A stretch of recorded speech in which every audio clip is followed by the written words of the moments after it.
जय Hind. Life times आप देख रहे हैं, मैं हूं आपके साथ नीतू गुप्ता। एक बार फिर से खास पेशकश हमारी आप देख रहे हैं, आध्यात्म का अमृत महाकुंभ 2025। और आज क्या तैयारियां हैं ये बताएंगे हम इस खास कार्यक्रम के जरिए आपको, क्योंकि महाकुंभ का पवित्र स्नान 13 जनवरी 2025 से शुरू होगा। जहां एक और प्रशासन युद्ध स्तर पर सारी तैयारियां जो है कर रहा है, तो वहीं देश भर के 13 अखाड़े जो है वो महाकुंभ में आ चुके हैं।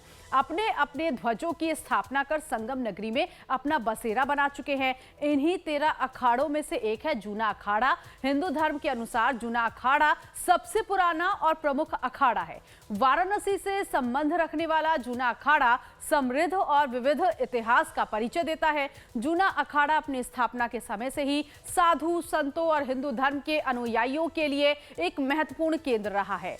जूना अखाड़ा को अखिल भारतीय अखाड़ा परिषद से मान्यता प्राप्त है, जो अखाड़ों के लिए शासकीय निकाय भी है। ऐसा कहा जाता है कि जूना अखाड़े का जो जत्था है उसमें 5.5 लाख से ज्यादा नागा साधु हैं। जानकारी के अनुसार इस साल महाकुंभ में 5000 नए साधु इस अखाड़े में दीक्षा ग्रहण करेंगे।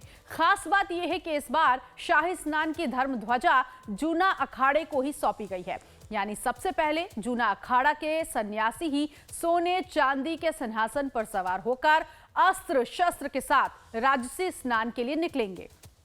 जूना अखाड़ा की तमाम शाखाएं हरिद्वार, उज्जैन, नासिक में हैं। शिव सन्यासी संप्रदाय के साथ अखाड़ों में जूना अखाड़ा सबसे बड़ा बताया जाता है। इस अखाड़े में लाखों नागा साधु और महामंडलेश्वर सन्यासी हैं। इनमें से अधिकतर नागा साधु हैं। महाकुंभ 2025 का आगाज हो चुका है। ऐसे में अखाड़े अपने शिविरों में प्रवेश कर रहे हैं। हमारे साथ बातचीत करने के लिए दिव्यानंद गिरी महाराज हैं। इन्हीं से जानेंगे जूना अखाड़े का क्या कुछ इतिहास है, कैसे महाराज जी यहाँ पर संत बनते हैं, क्या कुछ इतिहास है इसके बारे में जी।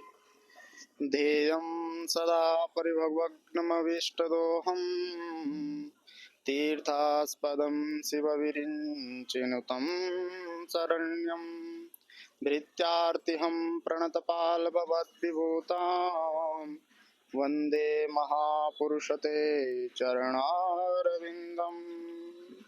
सर्वप्रथम हमारे जितने भी साधु संत हैं, गुरुजन हैं, उन सब के चरणों में कोटि कोटि नमन। देखिए, हमारा जो जूना अखाड़ा है इसका इतिहास बहुत लंबा चौड़ा है। तो हमारे जो जूना अखाड़ा है इसने काफ़ी लड़ाइयाँ भी लड़ी मुगलों के खिलाफ। हाँ, जब जूनागढ़ में मुगलों ने आक्रमण किया था, तब जूनागढ़ में नागा सन्यासियों ने पूरे मुगल जो शासक थे उनको खूब लड़ाई में हरा करके उनको खदेड़ा था। और जब उन्होंने देखा कि नागा सन्यासी तो हट नहीं रहे, हम इनके ऊपर विजय नहीं प्राप्त कर सकते, तो उन्होंने एक चालाकी चली थी कि हमारे जो इन नागा सन्यासियों को, ये तो भोले भाले होते, इनको शांति प्रस्ताव इनके आगे रख दिया जाए, तो इनको भोजन पे बुला लिया जाए और भोजन में जहर मिला करके इनको मार दिया जाए। तो महाराज हमारे जो जूना अखाड़े के साधु संतों के पास वो आए, उनके मंत्री आए और उन्होंने प्रस्ताव रखा। तो साधु ने सोचा कि हाँ भाई, अच्छी बात है कि शांति, अच्छी बात है, शांति चाहते हैं तो हम भी तो शांति चाहते हैं, हम लड़ना मरना थोड़ी नहीं चाहते हैं। हाँ, जब कोई व्यक्ति अपना स्वेच्छा से शांति चाहता है तो हम भी शांत रहते हैं। और उन्होंने बोला कि हमारी एक शर्त है कि आप हमारे यहाँ भोजन पे आइए, हम आपको भोजन कराना चाहते हैं। तो भोजन पे बुलाया, तो भोजन में जहर मिला करके पंगत में, हमारे यहाँ साधु का एक नियम है कि पंगत लगती है लंबी चौड़ी, और सब साधु पाते हैं, सिर्फ कोठारी और पुजारी लास्ट में पाता है, अंत में पाता है। तो अब सभी साधु ने भोजन किया तो एक एक करके सब मृत्यु को प्राप्त हो गए, और कोठारी और जो पुजारी थे वो बचे। तो भाग उठे वहां से जैसे तैसे अपनी जान बचा करके, और साधुओं को एकत्रित करने के लिए कि भाई हमारे साथ ऐसे ऐसे छल हुआ। तो जब ऐसा छल हुआ तो गुजरात में वो हर जगह गए, लोगों के पास गए कि हमारे साथ दो ये ऐसे ऐसी बात घटना हुई। तो लोग पूछते तुम कहाँ से आते, तो बोलते जूना अखाड़े से आए, पुराने अखाड़े से आए। जूना अखाड़ा सबसे पुराना अखाड़ा है ना, तो जूना का अर्थ होता है पुराना। तो सबसे पहले ही इसका नाम भैरव अखाड़ा भी था। इसकी उत्पत्ति बद्रीनाथ में भगवान आदिगुरु शंकराचार्य जी ने की थी। ये इसका जो मुख्य स्थान था जब इसका बनाया गया, तो बद्री के आश्रम में जोशी मठ से ये बनाया गया था। तो ये महाराज जी दिव्यानंद गिरी हैं जो जूना अखाड़े के इतिहास के बारे में विस्तार पूर्वक बताए हैं और किस तरीके साध्वी और किन्नर अखाड़े भी इस बार जूना अखाड़े में शामिल हुआ है और वो भी महाकुंभ 2025 में दिव्य अलौकिक तरीके से यहाँ पर वो शामिल हुए हैं। और इस बार के महाकुंभ को जिस तरीके से डिजिटल महाकुंभ कहा गया है, उसमें भी कई तरीके के जो साधु संत हैं वो डिजिटल तरीके से यहाँ पर कार्य कर रहे हैं। विकास मिश्रा, लाइव टाइम्स, प्रयागराज।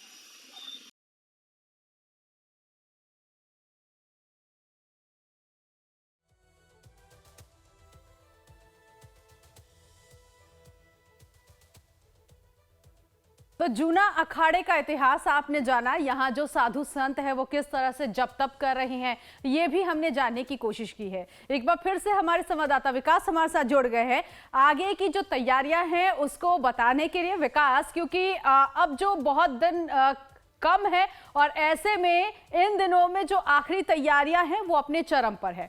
मुख्यमंत्री योगी आदित्यनाथ जब यहां पर पहुंचे तो उन्होंने जो डेडलाइन है वो भी आगे बढ़ा दी है।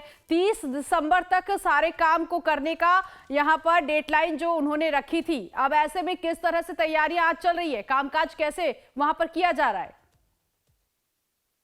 देखिए, इस बार के महाकुंभ में लगभग 2 सप्ताह शेष हैं। ऐसे में सारी तैयारियों को लेकर लगभग 31 दिसंबर तक जो जितने भी विभाग हैं वो अपनी तैयारियों को संपूर्ण करने के लिए उनको निर्देश मिला है उत्तर प्रदेश शासन की ओर से और मुख्यमंत्री योगी आदित्यनाथ की ओर से।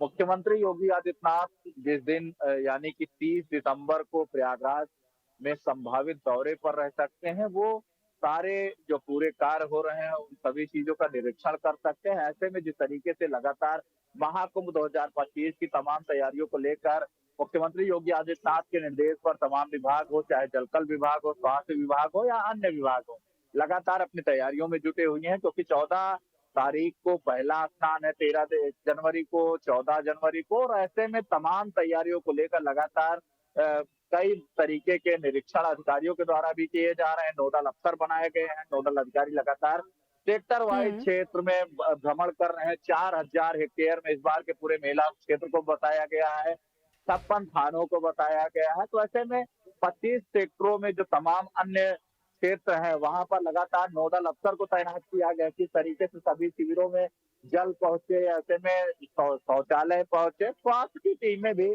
अब प्रत्येक जो सेक्टर है उसमें लगाए गए हैं। ऐसे में इस बार के दिव्य डिजिटल भव्य महाकुंभ में लगातार तैयारियों को अंतिम रूप दिया जा रहा है और 13 जनवरी को पहले स्नान, 14 जनवरी को जो श्रद्धालु हैं वो चलिए विकास, आते हैं हम आपके पास, आगे भी आपसे जानकारी लेंगे जिस तरह से संगम नगरी में ये तैयारियां चल रही हैं। क्योंकि महाकुंभ में देश भर के जो 13 अखाड़े हैं वो आ चुके हैं और बात की जाए इन अखाड़ों की तो इन सभी अखाड़ों की धर्म ध्वजाएं महाकुंभ क्षेत्र में सबका ध्यान अपनी ओर खींच रही हैं। दरअसल इन धर्म ध्वजाओं का विशेष महत्व होता है। ये धर्म ध्वजाएं अखाड़ों की आन बान और शान होती है। अखाड़े किसी भी परिस्थिति में धर्म ध्वजा के झुकने को स्वीकार नहीं करते। निरंजनी अखाड़े में आज वैदिक मंत्र उच्चारण के साथ धर्म ध्वजा स्थापित की गई। निरंजनी अखाड़े की धर्म ध्वजा में 52 बंध लगाए गए थे और जो 52 मढ़ियों का प्रतीक है, इन बंधों में एक हाथ का अंतर होता है। शैव अखाड़ों की धर्म ध्वजाओं का रंग भगवा होता है। शिव भक्त इन अखाड़ों ने अपनी धर्म ध्वजा को चारों दिशाओं से बांध दिया। आपको बता दें कि ध्वजा शब्द का अर्थ निरंतर गति और ध्वनि करने वाला है।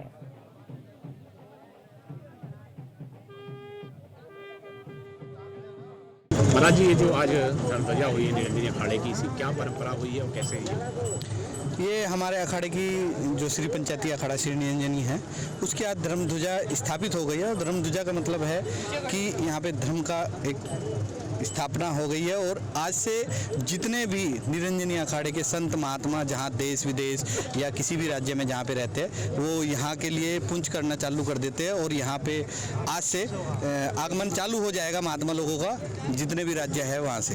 और 4 तारीख को हमारा छावनी प्रवेश होगा, उसमें सब सम्मिलित होकर बस बाकी यहाँ पे रहना चालू करेंगे। अपना नाम बता दीजिए। मेरा नाम है दिगंबर राजगिरी, मैं निरंजनी अखाड़े से कारोबारी हूँ। महाराज जी, ये जो आज धर्म ध्वजा हुई है निरंजनी अखाड़े की, इसकी क्या परंपरा हुई है और कैसे है?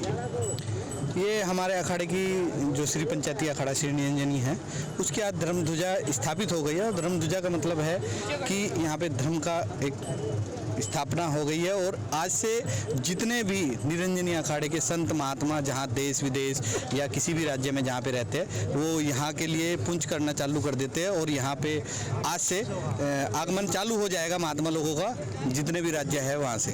और 4 तारीख को हमारा छावनी प्रवेश होगा, उसमें सब सम्मिलित होकर बस बाकी यहाँ पे रहना चालू करेंगे। अपना नाम बता दीजिए। मेरा नाम है दिगंबर राजगिरी, मैं निरंजनी अखाड़े से कारोबारी हूँ। तो निरंजनी अखाड़े ने तो धर्म ध्वजा किया है यहाँ पर, लेकिन बाकी अखाड़ों का भी इंतजार किया जाएगा जब वो धर्म ध्वजा करेंगे। विकास लगातार हमारे साथ बने हुए हैं। विकास, बाकी अखाड़ों को लेकर कोई जानकारी मिल रही है कि ये धर्म ध्वजा कब से किया जाएगा, क्या मुहूर्त है, या फिर निरंजनी अखाड़े के अलावा किसी और अखाड़े ने धर्म ध्वजा किया है? देखिए, जिस तरीके से जो अखाड़े हैं वो पहले धर्म ध्वजा की पूजा करते हैं और धर्म ध्वजा को स्थापित करते हैं और उसके बाद ही जिस तरीके से वो छावनी प्रवेश करते हैं और पेशवाई, भव्य तरीके से पेशवाई निकाली जाती है। 10 जनवरी से पहले सारे अखाड़े अपने अपने शिविरों में प्रवेश करेंगे, उसके पहले धर्म ध्वजा को स्थापित कर लिया जाएगा। क्योंकि जिस तरीके से 13 प्रमुख अखाड़े हैं, उन सभी अखाड़ों में पहले भूमि पूजन होता है, उसके बाद धर्म ध्वजा की पूजन होती है, चरण पादुका स्थापित की जाती है और उनके जो इष्ट देव हैं, जैसे अलग अलग अखाड़ों के अलग अलग इष्ट देव होते हैं, तो ऐसे में उनके इष्ट देव की पूजा होती है और आराधना होती है। क्योंकि जिस तरीके से साधु संत जब अलग अपने आश्रम को छोड़ते हैं, अपने जगह को छोड़ते हैं, तो वहां पर अस्थायी तौर पर उनके जो उनके अधिकारी हैं, यानी कि जो उनके इष्ट देव हैं, उनकी स्थापना की जाती है। तो ऐसे में महाकुंभ 2025 में जो तमाम अखाड़े हैं वो अपने धर्म ध्वजा स्थापित कर रहे हैं और अन्य तरीके से, भव्य तरीके से वो यहाँ पर आगाज करेंगे, पेशवाई निकालेंगे। ठीक है विकास, आप बने रहिएगा, आएंगे एक बार फिर से आपके पास। तो महाकुंभ 2025 की तैयारियां अपने अंतिम चरण में हैं। महाकुंभ में पूरे विश्व से 40 करोड़ श्रद्धालुओं के आने का अनुमान है। मुख्यमंत्री योगी आदित्यनाथ ने डिजिटल महाकुंभ को साइबर सेफ महाकुंभ बनाने का निर्देश दिया। सीएम के निर्देशों के आधार पर उत्तर प्रदेश पुलिस श्रद्धालुओं को साइबर अपराधियों से बचाने और उनके खिलाफ सख्त कार्रवाई की रणनीति बना रही है। इसके लिए जनपद प्रयागराज में साइबर एक्सपर्ट और पुलिस के आला अधिकारियों की एक बैठक integrated command and control centre में हुई, जिसमें कुछ साइबर एक्सपर्ट वर्चुअली जुड़े। अपर पुलिस महानिदेशक प्रयागराज जोन भानु भास्कर की अध्यक्षता में गूगल मीट का आयोजन किया गया। इस दौरान आईआईटी कानपुर के professor, ADG cyber crime, police आयुक्त प्रयागराज, पुलिस महानिरीक्षक प्रयागराज रेंज, एसएसपी कुंभ मेला और साइबर एक्सपर्ट्स शामिल हुए। इस दौरान साइबर सुरक्षा के संबंध में विचार विमर्श और अन्य आवश्यक दिशा निर्देश दिए गए।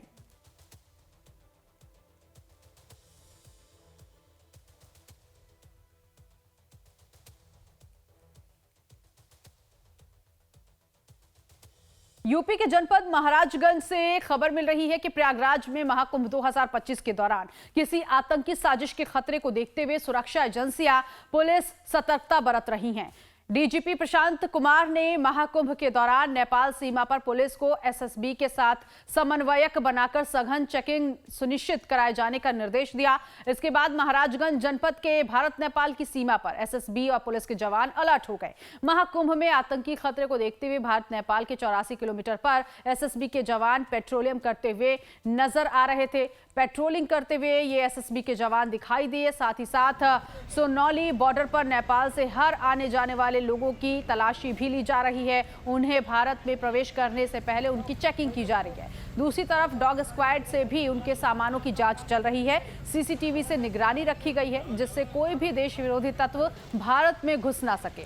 पुलिस अधीक्षक सोमेंद्र मीना ने बताया कि महाकुंभ को देखते हुए सीमावर्ती सभी पुलिस कर्मियों को ये निर्देशित किया गया है कि एसएसबी के साथ जॉइंट पेट्रोलिंग करें, साथ ही साथ पगडंडियों पर भी नजर बनाए रखें और जो भी पूर्ववर्ती सीसीटीवी कैमरे लगाए गए हैं उसका ध्यान दिया जाए और ये प्रॉपर तरीके से काम कर रहा है या नहीं, इसकी भी जांच की जाए। साथ ही साथ जो सीमावर्ती गांव हैं वहां पर ग्राम सुरक्षा समिति की बैठक कराई जाए और ग्रामीणों को अलर्ट कर दिया जाए। कोई भी संदिग्ध व्यक्ति दिखाई दे तो तत्काल पुलिस को सूचना दे। महाकुंभ को दृष्टिगत रखते हुए सभी सीमावर्ती थाना प्रभारी को निर्देशित किया गया है कि लगातार एसएसबी के साथ में समन्वय बनाते हुए जॉइंट पेट्रोलिंग करें। इसके अतिरिक्त पगडंडी इन पर जो भी सीसीटीवी पूर्व में स्थापित किए गए हैं उनकी क्रियाशीलता चेक कर लें कि वो सभी सुचारू रूप से काम कर रहे हैं। इसके अतिरिक्त कुछ अन्य पगडंडी भी चिन्हित की गई है जहाँ पर सोलर पावर के जरिए सीसीटीवी स्थापित किए जा रहे हैं।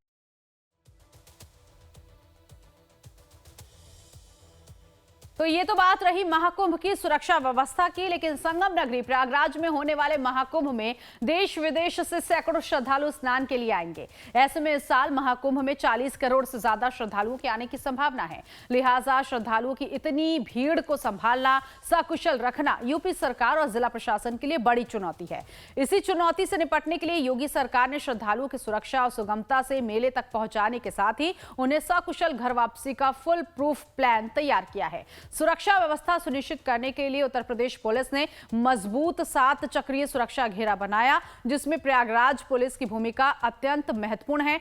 प्रयागराज पुलिस कुंभ मेला पुलिस के लिए आउटर कोर्डन का काम करेगी। इस आउटर कोर्डन को सुदृढ़ बनाए रखने के लिए प्रयागराज पुलिस ने अपनी अवस्थापना सुविधाओं और जनशक्ति में वृद्धि करते हुए शहर और ग्रामीण क्षेत्रों में अस्थायी पुलिस थाने और चौकियां स्थापित की हैं।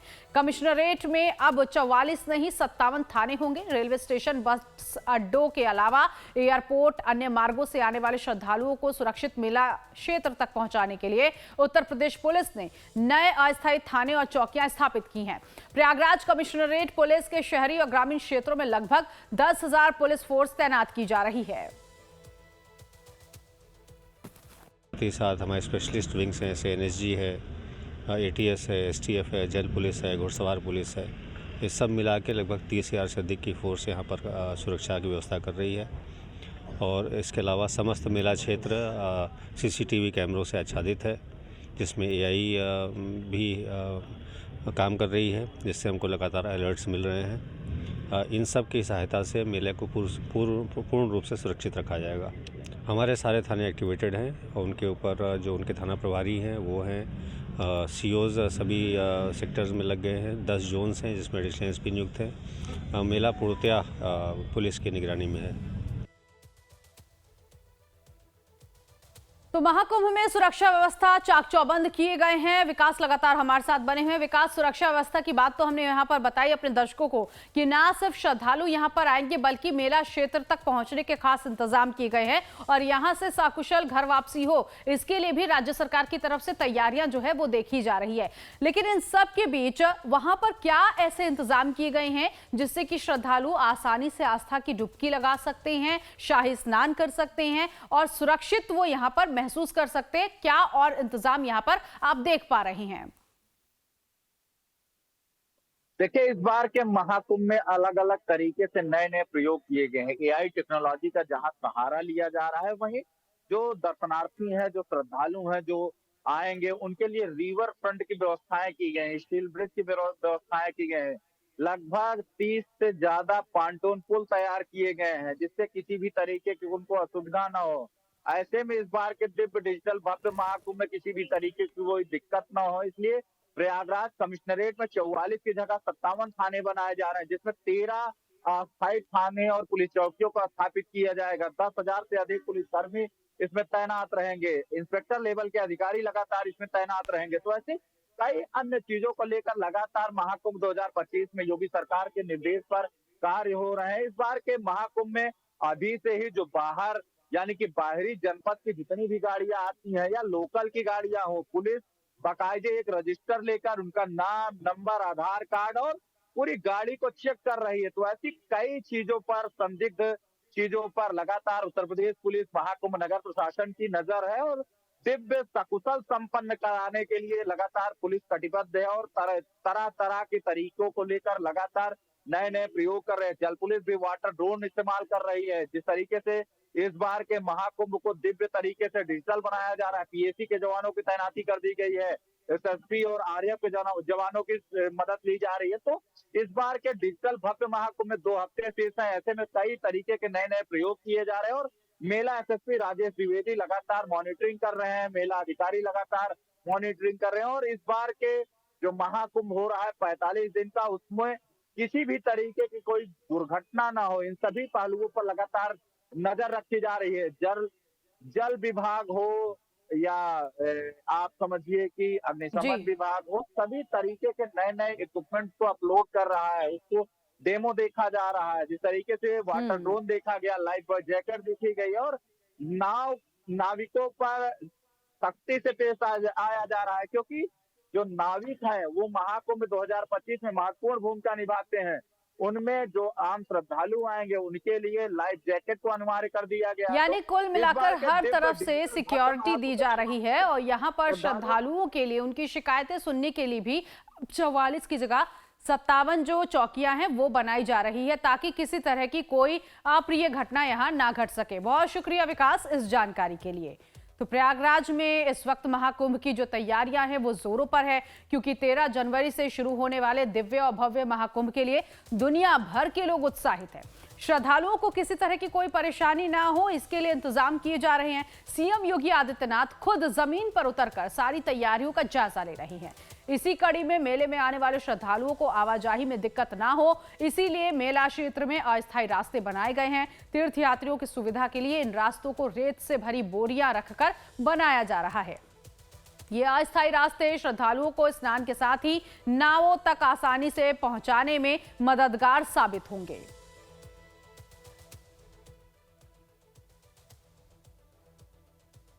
तो करीब 2 सप्ताह बाद महाकुंभ मेला शुरू होने जा रहा है। तापमान दिन प्रतिदिन गिरता जा रहा है, कभी कभी बूंदाबांदी हो रही है तो कभी कारीगरों को यहां पर परेशानी हो रही है, लेकिन उनका उत्साह कम नहीं हुआ है। महाकुंभ को यादगार बनाने के लिए यहां पर पूरी कोशिश कारीगर कर रहे हैं। एक रिपोर्ट आपको दिखाएंगे।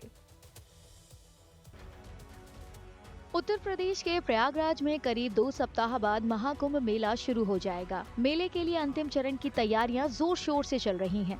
मौसम सर्द है, तापमान दिन प्रतिदिन गिरता जा रहा है, कभी कभी बूंदाबांदी भी हो रही है, लेकिन कारीगरों का उत्साह कम नहीं हो रहा। वे विशाल धार्मिक आयोजन को यादगार बनाने के लिए हर संभव कोशिश कर रहे हैं। अब ये काम भी जरूरी है, अधिकारियों को परेशान, हम लोग तो काम कराते हैं, लेबर को ज़्यादा दिक्कत होती है काम करने में। ठंड से थोड़ा से कीचड़ टाइप के, कल काफ़ी लोग सुने कि यहाँ स्लिप करके गिर गई है गाड़ी लेडीज और जेंट्स में, इसीलिए ज़्यादा प्रेशर पड़ रहा है। और कुछ नहीं, बस ऐसे ही चलता रहता है पूरा। अभी तो ठंड और बढ़ेगी, काम तो करना ही है।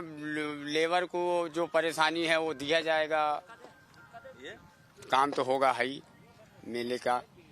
इसी रूट का जितने अखाड़े हैं सब इसी रूट से जाना है, त्रिवेणी मार्ग से। कुछ लोगों ने माना कि ठंडे मौसम, गिरते तापमान और बूंदाबांदी ने काम की रफ्तार कुछ धीमी कर दी है। फिर भी उनका कहना है कि चुनौतियां समय सीमा के भीतर काम पूरा करने का उत्साह कम नहीं कर पाई है। जैसा कि सर आप जानते हैं, कल बारिश हुई तो कल काम नहीं लगा था। बारिश की वजह से काम नहीं हुआ, ये सब पूरा गीला हो गया था, सरक रहा था उठाने में, इसीलिए यहाँ दिक्कत हो रही। तो ठेकेदार बोले आपकी इच्छा, तो हम लोग बोले अगर लग जाएगा किसी को वो हम लोग स्वयं जिम्मेदार होंगे। इसीलिए हम लोग सबका एक विचार बना, हम लोग घर चले गए। कल काम नहीं किए थे, आज आए हैं। आज ठेकेदार बोले कि ये चक्कर प्लेट बिछा दो, तो थोड़ा दिक्कत हो रहा, पर बिछा रहे हैं। मेला भी नजदीक आ रहा है, परेशानी तो होती है। बाकी अब मेला है, मेले में तो हम लोग सेवा भी कर रहे हैं, ऊपर वाली के दिवस कमा भी रहे हैं।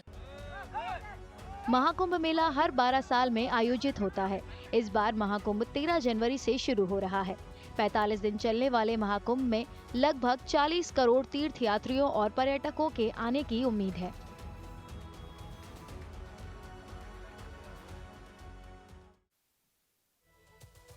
तो ये महाकुंभ जो है दिव्य, भव्य, सुरक्षित, डिजिटल और ग्रीन होगा। नारी सशक्तिकरण की अनूठी मिसाल भी बनेगा। प्रयागराज में संगम किनारे रोजाना होने वाली आरती को महाकुंभ के दौरान 2 महीने तक महिला बटुक संपन्न कराएंगी। महिलाएं ही डमरू और शंख बजाएंगी, पूजा करेंगी, भजन गाएंगी और प्लेटफॉर्म पर चढ़कर आरती के पात्र को हाथ में लेकर सभी रस्में अदा करेंगी। समूची दुनिया में ये पहला मौका होगा जहां बड़े पैमाने पर होने वाली नियमित आरती को महिला बटुक संपन्न कराएंगी। महिला बटुक की गंगा आरती की ऐसी ही खूबसूरत तस्वीरें प्रयागराज से देखने को मिली है, जहां महिला बटुकों ने गंगा आरती की है।